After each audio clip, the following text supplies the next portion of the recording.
Olá galera, tudo bem com vocês? Sejam mais uma vez muito bem-vindos ao nosso canal. Nós estamos aí no volume 5 do nosso plano de estudo tutorado, material oferecido pela Secretaria de Educação do Estado de Minas Gerais. Estamos aí na semana 2, falando sobre o momento de uma força, tema relativo ao primeiro ano do ensino médio regular.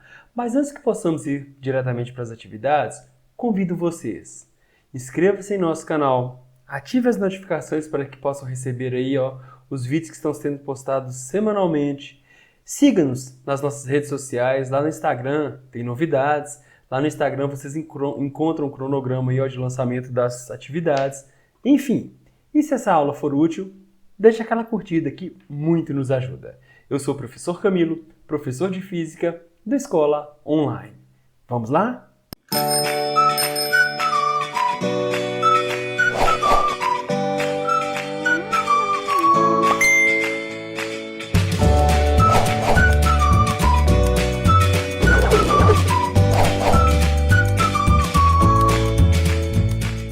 Atividade 1. Olha o que diz a atividade 1. O centro de gravidade de um corpo é o ponto em que o peso total do corpo se concentra. Considere uma porca de metal. Marque a alternativa que corresponde ao centro de gravidade. Tá, primeiro vamos imaginar centro de massa. O que seria isso? Você pode ter um corpo extenso, ou seja, um corpo onde as dimensões não podem ser desprezíveis, certo? Você não tem dimensão desprezível. Só que imagine um único ponto onde toda a massa desses corpos se concentrasse. E isso seria o centro de massa desse corpo, certo? É o ponto onde toda essa massa se concentraria. E o centro de gravidade é o ponto de ação da força-peso. Aquela força, né, de atração entre o corpo e a Terra, por exemplo. Agora, também chamado de baricentro, é o centro de gravidade. Se porventura o corpo for homogêneo, gente, o centro de gravidade coincide com o centro de massa. E esses pontos aí, estarão sobre o mesmo eixo de simetria. E aí? E daí que a porca aí, o sextavado, ela é simétrica, certo? Então, repara aqui, cortei dessa forma aqui, Esse lado está espelhado por esse, né? Existe uma simetria. Cortei assim também. Essa região aqui, é simétrica, semelhante a essa aqui. E se eu cortar assim? Mesma coisa, essa região é igual a essa. Então, tem um eixo de simetria, certo? E aqui estaria o quê? O centro de gravidade, né? É o centro de gravidade aqui, que é o ponto, né, de simetria aí. Tranquilo, galera? Agora, se eu, porventura, pudesse aqui, colocar um fio aqui ou uma linha e deixar essa porca apoiada sobre esse ponto, ela estaria em equilíbrio. Mesmo que o elemento seja vazado, essa região representa o centro de gravidade dessa porca.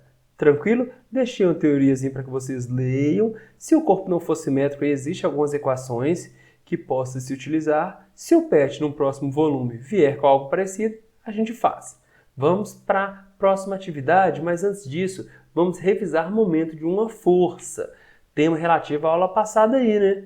Mas eu gostaria de revisar porque vamos usar muito isso nessa aula, tá? O que seria momento de uma força ou torque? Gente, é o poder de giro que a força tem. Lembram disso? Uma força é capaz de produzir giro sobre um corpo. Então imagina que você tem um ponto de travamento, um ponto de rotação. Aqui eu aplico uma força e essa força faz esse corpo girar. Gente, a distância entre a linha de ação de atuação da força e o ponto de travamento, o polo ou fulcro aí, é chamado de braço de alavanca. Lembra aí, eu tenho aqui uma porca aqui, né? Eu tenho uma chave, eu vou lá e exerço uma força nessa região, e essa força produz um giro. A distância entre o ponto de aplicação da força aqui, da linha de ação da força, e o ponto de travamento, eu chamo de braço de alavanca. Tranquilo? Como que eu calculo o momento de uma força? Basta pegar a intensidade da força e multiplicar pelo braço de alavanca. No sistema internacional, momento ou torque é dado por Newton por metros. Tranquilo? Aí, cuidado, gente, não necessariamente havendo força, vai haver giro. Repara que a linha de ação da F2 aqui, ó, essa linha de ação passa exatamente sobre o ponto de apoio. Então F2 não faz com que essa chave gire, beleza? F1 sim, produziria um giro no sentido horário, lembrem disso, observem isso, ó. Vá no ponto de travamento e observe se o giro é produzido no sentido horário ou anti-horário pela força. F1 produziria um giro no sentido horário, F3 produziria um giro no sentido anti-horário. Observem também os braços de alavanca, ó. Para um mesmo momento, gente, para uma mesma capacidade de giro aí, ó, quanto maior a distância, quanto maior o braço de alavanca, menor é a força. Quanto menor a distância, maior, aí teria que ser a força aplicada. Imagina que o momento aqui, ó, aplicado por F1 e por F3 tem o mesmo valor. Como R1 é menor, a força F1 teria que ser maior, certo? E detalhe, lembrar sempre, o poder de giro de uma força, ou seja, seu momento ou torque, não depende somente da intensidade da força, mas também do braço de alavanca. Lembrar sempre isso, certo, galera? Beleza! E vamos lá falar sobre equilíbrio de corpos extensos. Ó, eu tenho aqui essa chave, esse ponto de apoio, né, de travamento, aqui meu polo, aqui. E eu tenho aqui, ó, duas mãos exercendo força. Repara que a mão A exerce uma força na vertical para baixo, produzindo giro num sentido horário. Então a força produz giro, a força exerce um momento, um torque. F2 é exercido por B, vertical e para cima. Ela produziria, no caso, um giro no sentido anti-horário. Certo, gente? Agora, quais são as condições de equilíbrio para um corpo extenso aí, ó, para que ele fique em equilíbrio? Primeira condição, para que não haja, gente, translação, para que esse corpo não se movimente, a resultante das forças que atuam sobre esse corpo tem que ser zero, certo? Para que não haja translação. Mas cuidado! Repara que nesse caso aqui, ó, F1 vertical para cima, F2 vertical para baixo. Se elas têm mesma intensidade, mesma direção em sentidos opostos, elas se anulam. Isso garante que esse corpo não vai transladar, mas nessa situação ele vai acabar girando, rotacionando. Então, para que eu garanta que não haja rotação, por exemplo, aí, ó, o equilíbrio de rotação aí, a soma algébrica dos momentos tem que ser igual a zero. Então, o momento produzido por F1, o que seria o momento? Intensidade da força vezes o braço de alavanca, mais o momento produzido por F2, intensidade de F2 vezes seu braço de alavanca, isso tem que ser igual a zero. E como que eu calculo o momento? Mais ou menos força vezes distância, né? Braço de alavanca. Mais ou menos, o que significa isso? Vamos ver aí, ó. Aqui nós vamos nos referenciar. Nós vamos adotar a seguinte referência. Eu tenho esse corpo, eu tenho essa força F. Olha o travamento. Repara que essa força F, ela vai produzir um giro no sentido anti-horário. E nós vamos falar que quando uma força produz o giro no sentido anti-horário, o momento é positivo. Já essa força F aqui, ó, observe o travamento, o eixo. Ela produziria aqui, ó, giro no sentido anti-horário positivo, tá bom? Essa força F aqui, ela produziria um giro no sentido horário. Aí nós vamos adotar por convenção que giro no sentido horário, o momento seria negativo. Lembram disso, galera? Tranquilo. Vamos aí tocar o barco, né? Beleza. Atividade 2. Chiquinha Gonzaga, a primeira mulher a reger uma orquestra no Brasil, foi também excelente pianista. Embora um piano possua cordas, ele é classificado como um instrumento de percussão, já que cada corda é golpeada por um pequeno martelo. Individualmente, cada tecla é uma alavanca apoiada entre os extremos. Portanto, enquanto a pianista pressiona o dedo num dos extremos da alavanca, o outro extremo exerce força sobre o mecanismo que aciona o pequeno martelo, como mostra a figura. Ó. A pianista exerce uma compressão aqui, ó, toca nesse ponto da tecla e faz girar, né? Esse corpo vai girar sobre um apoio, ó. Eu sempre gosto de colocar o apoio aqui, ó, para a gente ver onde ele está rotacionando. Aí esse corpo vai girar encostando no martelo, tá bom? Considerando essas dimensões indicadas na tecla, representada na figura, ao se aplicar com o dedo uma força vertical de 2 newtons aqui, né? Transfere-se ao mecanismo do martelo uma força vertical voltada para cima de intensidade tal. Vamos lá. Eu vou desenhar isso aqui de uma forma um pouco diferente, fica mais fácil de entender. O que eu faço? Ó, primeiro, eu quero apoio, né? Eu quero travamento. É aqui. Esse ponto aqui está aqui, ó. A distância entre o ponto de toque, a força exercida pelo dedo da pianista e o ponto de apoio, 21 centímetros. Meu braço de alavanca aqui, ó, relativo a essa força. A distância entre o ponto onde o martelo encosta na corda seria 14 centímetros, certo? Então aí, gente, ó, o que acontece? Quando eu exerço uma força de 2 newtons, eu já coloquei o apoio aqui, ó, o corpo gira. Então, isso aqui seria a reação. Tem uma força vertical para cima, ele quer saber a intensidade. Gente, essa força tem mesma direção, mesma intensidade e sentido oposto. Um para ação-reação. Nesse caso aqui, tá bom? Eu posso, achando a intensidade dessa força, eu consigo a resposta da atividade aí. Beleza, o que nós vamos fazer?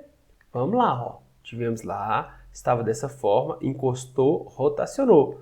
Mais uma vez, ó, pegamos os dados aí, ó. D1, braço de alavanca, né, relativo a essa força F1, 21 centímetros.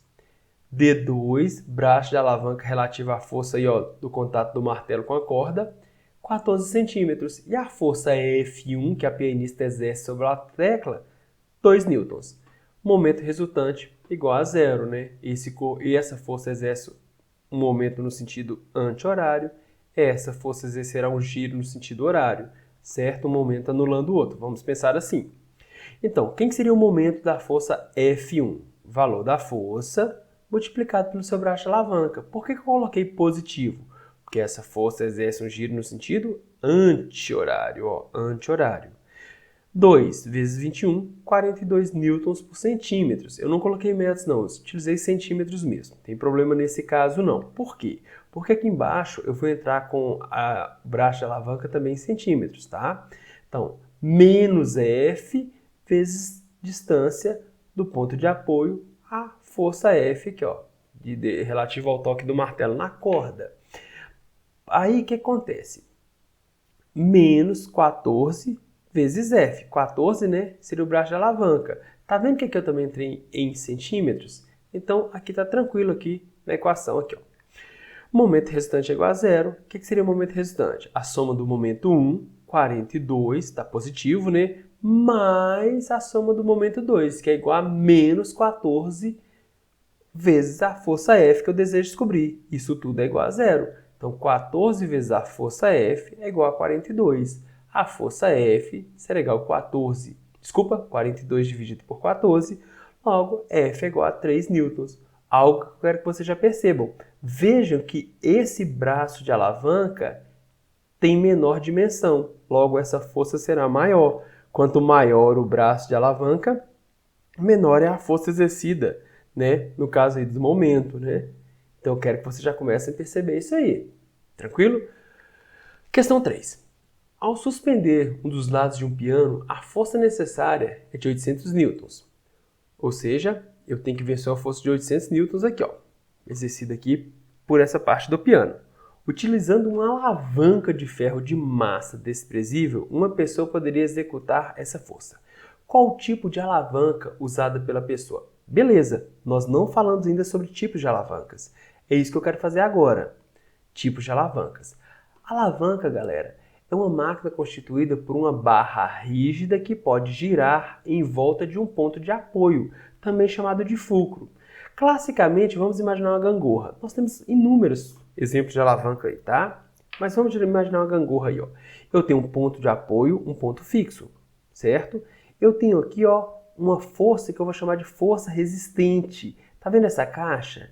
Ela vai resistir ao movimento. Então ela gera uma força resistente. Se eu quiser erguer essa caixa ou equilibrar o sistema, eu tenho que vir aqui e aplicar uma força nesse extremo. Seria a potente. Nós temos a potência, né? Potência é a relação da energia convertida em dado intervalo de tempo. Então nós vamos ter que converter energia aí, né? Aplicar uma força aqui, ó, para conseguir equilibrar essa caixa. Então, força potente nós exercemos, um mecanismo exerce. Força resistente, né? É um objeto aí, ó, que não quer ser erguido, movimentado. Agora, alguns elementos de uma alavanca aí, ó. Primeiro, ponto fixo, ponto em torno do qual a alavanca vai girar. Isso é importante. Força potente, exercida com o objetivo de levantar, sustentar, equilibrar. Nós exercemos essa força, tá? Força resistente, exercida pelo objeto, que se quer levantar, suspender, equilibrar. Braço de resistência, distância entre o ponto de apoio e a linha de ação da força resistente. Braço de potência, distância entre a linha de ação da força potente e o ponto de apoio, tranquilo? Se o sistema estiver em equilíbrio, galera, essa força resistente, ela não é capaz de produzir um giro? Como que é o nome disso? Momento, né? Eu posso dizer o seguinte, ó, força resistente vezes braço de resistência é igual a força potente vezes braço de potência, certo? Os momentos aí se equilibram. Isso aqui, ó, é uma equaçãozinha geral que se utiliza. Gente, maior braço de potência, menor força potente. Foi o que eu mostrei lá na atividade passada, né? O braço lá de 14 centímetros, a força exercida naquele extremo era maior do que quando o braço era 21 centímetros, tinha que uma força exercida no outro extremo da tecla, né? De 2 newtons. Lembram disso? Então, maior braço de potência, menor força potente. Isso vai ter interessante às vezes, tá? Nós conseguimos aí exercer uma menor força para realizar aí um trabalho. Agora, os tipos de alavanca. Primeiro, alavanca interfixa. Gente, inter quer dizer entre. Pensa nisso, entre. Ó, quando o ponto de apoio estiver situado entre a força potente e a força resistente. Se eu tenho uma alavanca, eu tenho que ter uma ponta de apoio, eu tenho que ter uma força potente e uma resistente. Quando o ponto de apoio estiver entre a força resistente e a força potente, eu chamo essa alavanca de interfixa, certo? Exemplos, tesoura, nosso dia a dia aí, né? Olha, o travamento da tesoura está exatamente entre onde eu aplico a força, que é a força potente, e aqui a força resistente, que é, por exemplo, cortar o papel, né? O papel aí, ó, vai ser cortado, certo? Nesse caso aqui, ó, repare que eu tenho a força resistente, que seria o prego a ser retirado, né?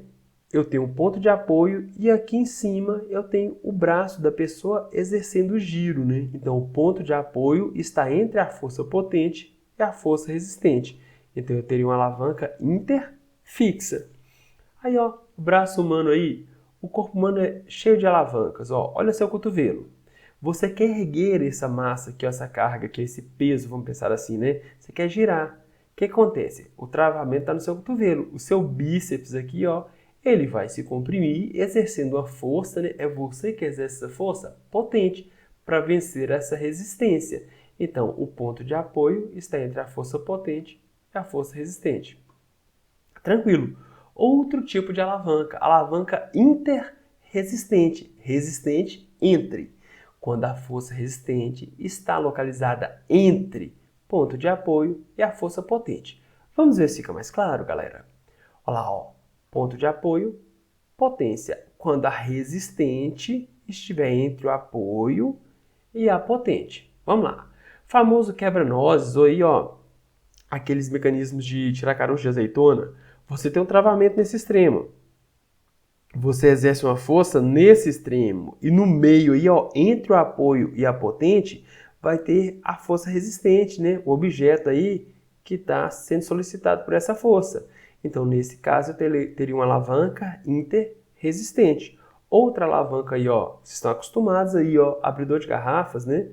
Aqui, ó, eu tenho aqui, ó, o ponto de apoio nesse extremo, eu tenho a tampinha que está resistindo ao giro, e eu exerço a força nesse extremo. Então, a força resistente está entre a potente e o apoio.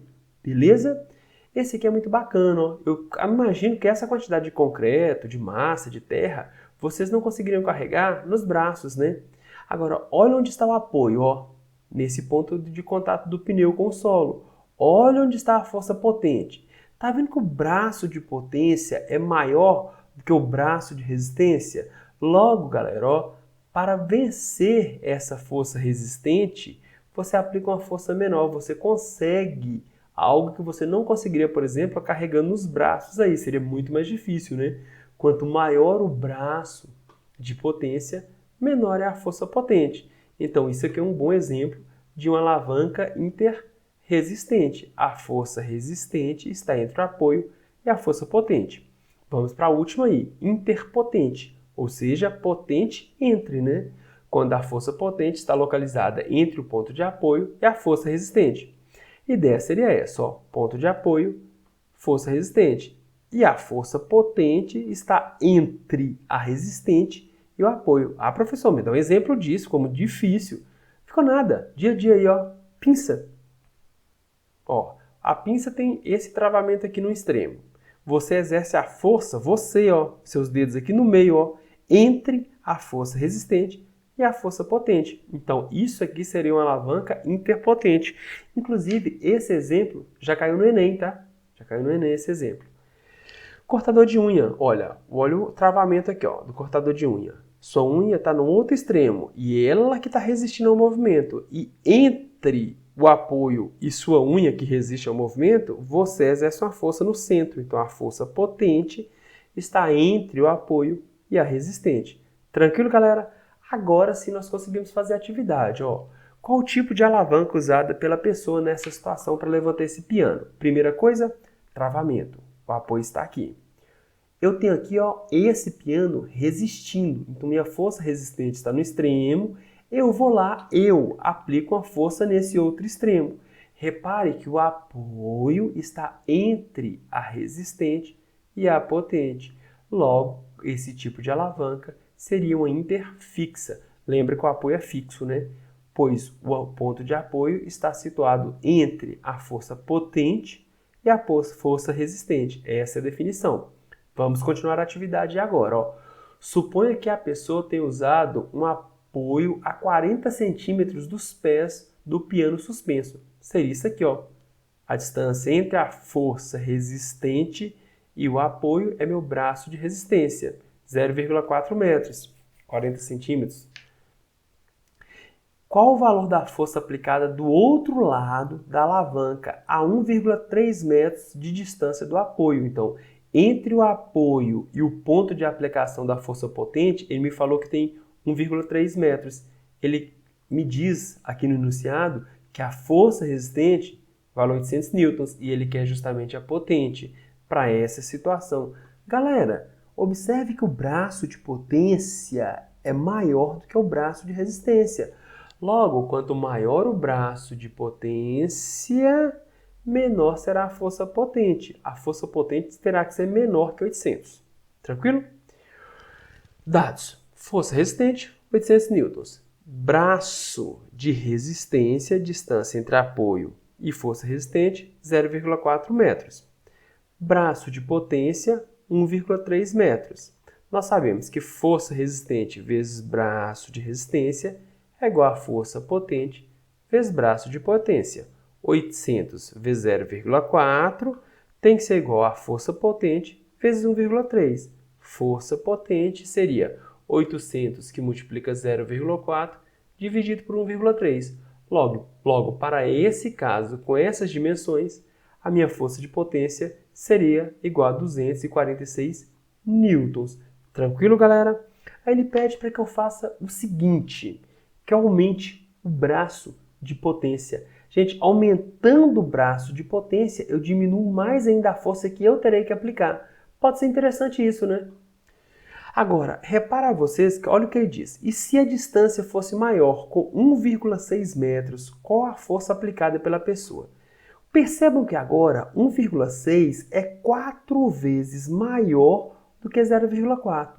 Meu braço de potência será 4 vezes maior. Quanto maior o braço de potência, menor a força potente. Se meu braço de potência é 4 vezes maior, a força aplicada será 4 vezes menor para vencer essa aqui, ó.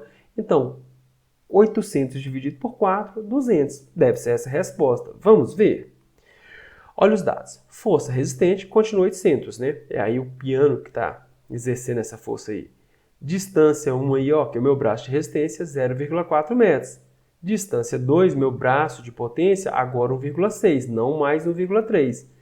Força resistente vezes braço de resistência é igual a força potente vezes braço de potência. 800 vezes 0,4 é igual a força potente, a nova força potente, vezes 1,6. Então, minha força potente é igual a 800 vezes 0,4 dividido por 1,6. Essa nova força resistente, quando eu aumentei aí o braço de potência, foi para 200 newtons. Aumentei o braço de potência, diminuí a força potente. Beleza? Espero que vocês estejam entendendo. É um conteúdo muito mecânico, tem que se fazer atividades aí e praticar para se entender, mas não é um conteúdo difícil não, certo? Vamos continuar. Beleza, galera, atividade 4. É uma atividade clássica também. Vamos lá, vamos tentar entender isso aqui. Ó. Eu vou fazer um equacionamento aqui para demonstrar para vocês a tal da linha de ação da força aí. Querendo se arrancar um prego com um martelo, conforme mostra a figura, qual das forças indicadas, todas elas têm a mesma intensidade? Será mais eficiente, certo? Vamos lá. Imagina isso aqui, ó. Eu tenho aqui uma barra, uma alavanca e eu tenho um ponto de apoio, travamento aqui. E aqui eu tenho uma força inclinada. Tá vendo que essa força aqui, ó, ela é inclinada? Eu tenho aqui, ó, a linha que passa pelo ponto de apoio. Essa força aqui, ela pode ser decomposta, ó. Uma parcela está aqui, ó, na direção Y e a outra parcela na direção X. E eu tenho um ângulo de inclinação aqui, né? Entre a força e essa linha aqui, ó, que passa pelo ponto de apoio. Entre também a força, essa força F e essa força na direção X aqui. Tranquilo? Agora, gente, quem provoca giro nesse caso? Seria, decompondo a força, seria essa força em verde aqui? Não, ela só transladaria, ó, ela só puxaria essa barra para cá. Quem é capaz de produzir giro é Fy. Tá vendo? É ela que é capaz de produzir momento ou torque. Ela giraria esse corpo no sentido anti-horário, certo? Aqui eu tenho a distância entre o ponto de apoio e a linha de ação da força. E essa distância, a gente mede a distância, né, de forma perpendicular, certo? Então vamos lá. Eu só quero fechar esse triângulo aqui, ó.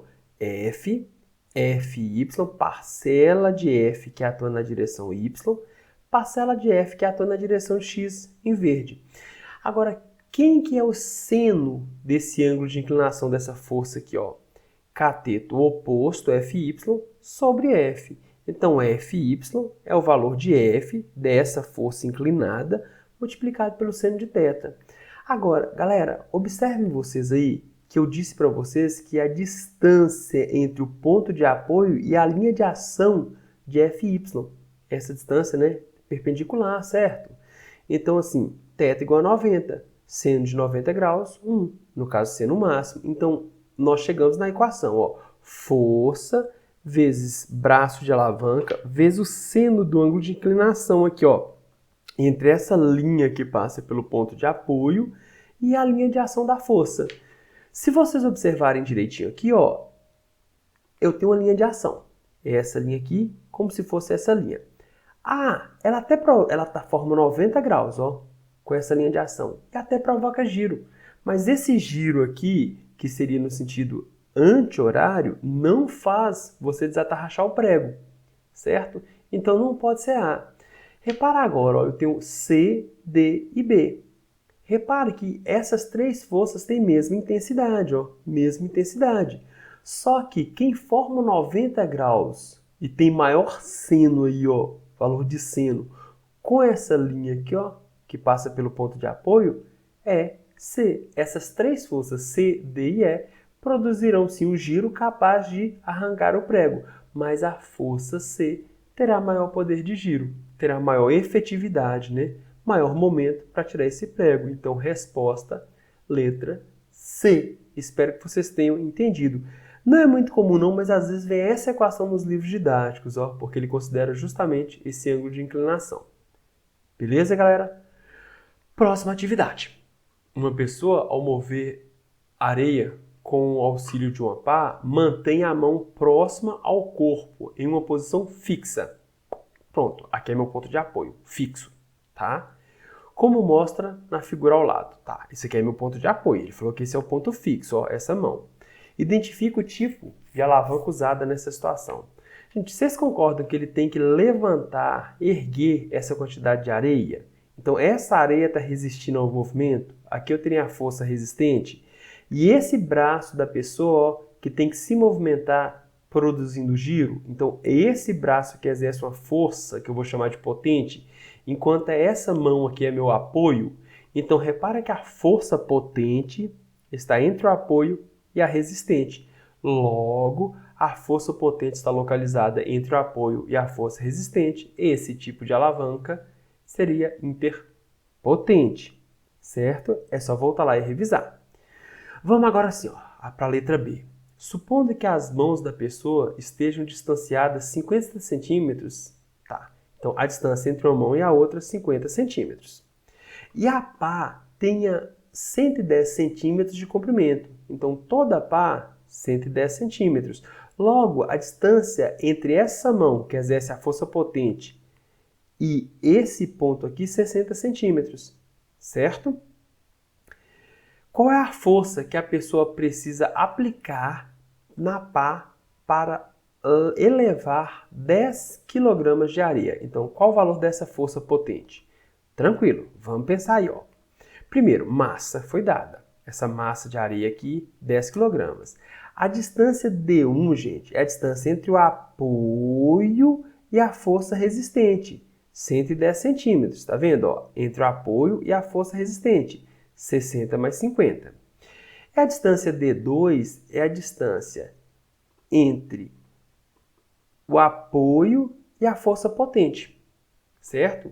Então, os braços de alavanca são sempre a distância entre o apoio e as forças, né?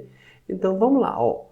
Força resistente, que é exercida por essa massa aqui, é igual ao próprio peso relativo a essa massa de areia.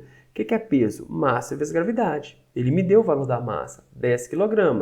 A aceleração gravitacional local, 10 metros por segundo ao quadrado. Então, 10 vezes 10, essa força resistente, 100 newtons. Beleza, força resistente vezes braço de resistência é igual a força potente vezes braço de potência. Lembra que o braço de potência é a distância entre o apoio e a força potente. Logo, galera, 110, 100, né, que é minha força resistente, vezes braço de resistência, é igual a força potente vezes 50. 100 vezes 110 dividido por 50, 100 dividido por 50 dá 2, vezes 110, 220. Galera, olha que interessante, ó. Quanto maior o braço, menor é a força. Para vencer agora uma força de 100 newtons, esse cara vai ter que aplicar uma força de 220 newtons. Por quê? Porque o braço de potência agora é menor, certo? Então agora sim ele tem que aplicar uma força maior do que a força que ele quer vencer. Tranquilo, galera? Partamos para a última questão aí, uma questão do Enem aí, tá bom? Em um experimento, um professor levou para a sala de aula um saco de arroz, um pedaço de madeira triangular, uma barra de ferro cilíndrica e homogênea. Ele propôs que fizessem a medição da massa da barra utilizando esses objetos. Tá bom. Para isso, os alunos fizeram marcações na barra, dividindo-a em 8 partes iguais. Ó. 1, 2, 3, 4, 5, 6, 7, 8. 8 partes iguais. Ó. 1, 2, 3, 4, 5, 6, 7, 8 partes iguais. E em seguida apoiaram-na sobre a base triangular. Isso aqui é meu apoio, né? Gosto de sempre observar onde está o apoio. Com o saco de arroz pendurado em uma das extremidades. Aqui o saco de arroz está pendurado, então ele exerce uma força nesse extremo da barra, né? Que eu chamei aqui, ó, de peso relativo ao arroz, PA. Olha que eu falei aqui, ó, que essa barra tem um tamanho 8x, porque tem 8 pedacinhos aqui que vale x, tá bom? Então, 8x. Até atingir a situação de equilíbrio. Equilíbrio, né? Qual o valor da massa da barra? Beleza, galera, vamos lá. Vocês concordam que essa força exercida pelo saco de arroz, cuja massa são 5 kg, está a uma distância de 3x do ponto de apoio, ou seja, meu braço de alavanca relativo a essa força vale 3x, tranquilo. Agora, do outro lado, eu vou ter a força-peso. Ele não diz que o corpo é homogêneo? Nós não falamos quando o corpo é simétrico, o peso não atua justamente no centro de gravidade lá da barra? Então, aqui, ó, a força exercida pelo arroz produz um giro no sentido anti-horário. Aqui eu tenho aqui, ó, e o giro no sentido anti-horário positivo, né? Aqui eu teria exatamente o peso da barra. É como se toda a massa estivesse concentrada nesse ponto aqui, tá bom? Aqui, ó, o peso da barra aqui, ó, meu centro de gravidade. Então, essa força relativa ao peso da barra, né? Ela está a x de distância do ponto de apoio, tá vendo? Ó, uma demarcaçãozinha. E produz um giro no sentido horário. Se essa força produz um giro no sentido anti-horário e essa produz no sentido horário, elas podem se equilibrar, né? Ou seja, giro no sentido horário, momento negativo. Tranquilo? Então vamos lá, ó. Proposição de resposta aí. Qual foram os dados? Massa, 5 kg. Qual que é meu braço de alavanca para o saco de arroz? 3x. Qual que é o braço de alavanca para o peso da barra? X. Aceleração da gravidade, 10 metros por segundo ao quadrado. Ou seja, o peso aí do arroz, né, é a massa do arroz vezes a gravidade. Então, a força peso aqui, ó, PA, seria 5 vezes 10, 50 newtons. Tranquilo? E eu pergunto a vocês, esse cara não está a 3x de distância em relação ao apoio e esse peso não está a distância 3 vezes menor? Galera, quanto menor a distância, maior é a força. Logo, essa força aqui, ó, ela terá que ser maior que 50 newtons, certo? Porque ela atua a uma menor distância do ponto de apoio. Continuemos aí. Quem seria o momento exercido pela força aí, ó, peso relativo ao pacote de arroz? Mais força-peso relativo ao pacote de arroz vezes braço de alavanca aí, ó. Por que mais? Porque eu giro no sentido anti-horário. Mais 50 vezes 3x. E aí? E o peso da barra? Ela exerce um giro aí no sentido horário, momento negativo. Por isso desse negativo, né?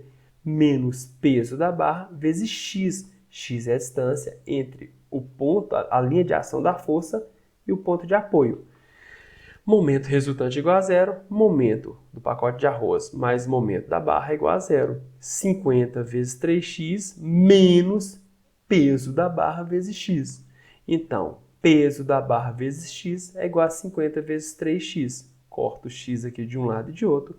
O peso da barra, 150 newtons. Mas ele não me pediu o peso da barra, ele pediu a massa relativa a esse peso. O que é peso da barra? É o produto da massa da barra vezes a aceleração gravitacional, né?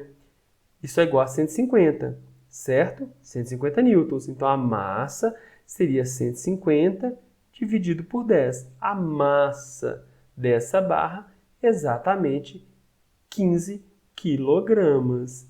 Tranquilo? Galera, repara que essa força-peso, ela está a uma distância 3 vezes menor do que essa força-peso aqui, ó, do pacote de arroz.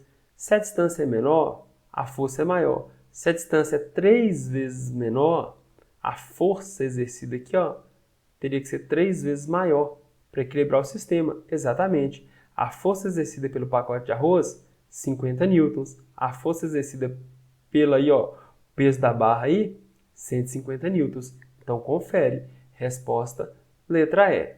Tranquilo, galera? Galera, uma aula extensa, uma aula mecânica, algo que vocês têm que praticar. Espero que eu tenha ajudado. Insisto, siga-nos aí nas nossas redes sociais, inscreva-se no canal, ative as notificações. Se essa aula os ajudou, deixe aquela curtida, deixem as dúvidas aí, ó, no canal, que a gente sempre responde, certo? Muito obrigado pela atenção de vocês, galera, e até a próxima semana. Aquele abraço.